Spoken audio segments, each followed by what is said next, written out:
તો હેલો મિત્રો, કેમ તમને કેમ લાગ્યો આમ કહેજો લોકેશન કેમ છે. બાકી ફેમિલી માટે એકદમ બેસ્ટ જગ્યા હોય ને તો હું કહું વેકેશન તમારે પ્લાન કરવો હોય તો વઢેરા વરપાઈ ધામ એકવાર વરુડીમાના મંદિરે આવો.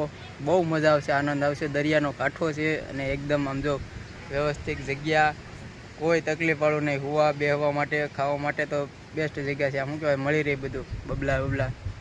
અને તમે ગૂગલ પર કરી શકો વઢેરા વરપાઈ ધામ વરુડીમાનું મંદિર સર્ચ કરો ને એટલે એ પણ આવી જાય. મજા આવે એવું છે, એકવાર આવજો અને ગૂગલ કરજો. જો તમને શું કહેવાય બહુ વધારે પડતું જાણવું હોય ને તો.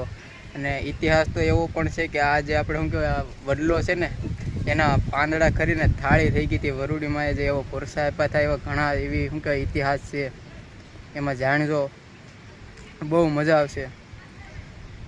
તો બાકી કહેજો કેમ છે કેમ નહીં. જાણવા માટે તો તમારે એના માટે ગૂગલ કરવું પડે, બેસ્ટ રહે. કારણ કે તો જ તમને એમાં આખું બધું સમજાય. હું કંઈ પણ એમ કહે થોડુંક કીધું, હવે તમે થોડુંક જાણી લેજો જો તમને એવું લાગે તો.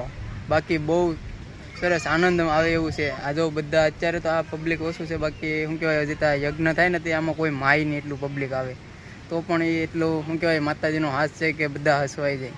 તો તમે પણ આવજો અને જોજો, બહુ સરસ મજાની જગ્યા છે. તો શું કહેવાય વિડીયો આપણો બહુ મોટો થઈ જાય એટલા માટે એ તમે ગૂગલ કરી જાણી લેજો. બહુ સરસ મજાની જગ્યા છે. ચાલો મળીએ આગળ નવા